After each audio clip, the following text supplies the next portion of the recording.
Théorie approfondie de construction, essor du secteur minier. Je débaptise ce jour en vue d'atteindre un public nombreux et d'apporter ta contribution non seulement à l'essor du secteur minier en RDC, mais aussi au développement économique et social de ce pays dans son ensemble. Cette formule littéraire consacrée, universellement reconnue par les panthéons du savoir, a sanctionné cette belle cérémonie liée au baptême officiel de ce manuel scientifique intitulé « Théorie approfondie de la co-construction, essor du secteur minier », un manuel qui a pour sous-titre « Portée économico-financière du code minier congolais, reflète la joint venture, sa réforme et son industrialisation ». Manuel scientifique écrit par le professeur PhD John Ekina Bongongo, qui explicite son contenu central. La co-construction en soi fait partie intégrante de la gestion rationnelle, qui s'apparente au domaine du management organisationnel. Ces derniers requièrent une implication et une conjugaison des apports de tous, susceptibles de booster la floraison d'une structure donnée, en l'occurrence le secteur minier. Vu sous cet angle, la co-construction constitue l'épicentre de la requalification de l'ordonnancement harmonieux du fonctionnement d'une structure et ou d'un secteur quelconque.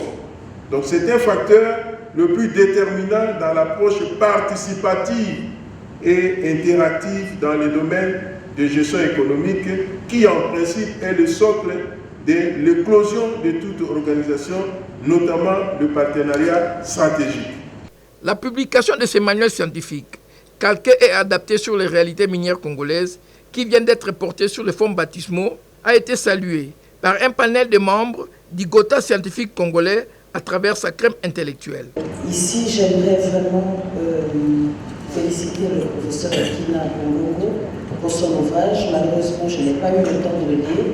Je crois qu'on pourra l'acheter et le lire et le comprendre. Mais pour le peu que j'ai suivi ici, c'est de vous dire merci de contribuer avec vos recherches dans ce domaine qui devrait normalement être le levier de développement pour la RDC, mais qui n'en est pas encore. Mais si je peux me permettre un avis, c'est de dire que comme c'est une approche pragmatique, c'est peut-être mieux d'élargir votre présentation dans des cadres comme la Chambre des mines de la FEC, où vous avez tous les grands patrons qui agissent dans le secteur des mines, donc tous les acteurs, et qui pourraient, à partir de votre ouvrage, tirer des avis, des résolutions pour mieux faire dans les différents sites où ils opèrent. Aussi, c'est de présenter ce livre aux gouvernants, nos institutions, les institutions de la République. C'est toujours bien qu'ils comprennent que ce que nous faisons, c'est vrai, à un certain stade, c'est acceptable, mais qu'on peut faire mieux et pour faire bénéficier à tous les Congolais de la manne minière.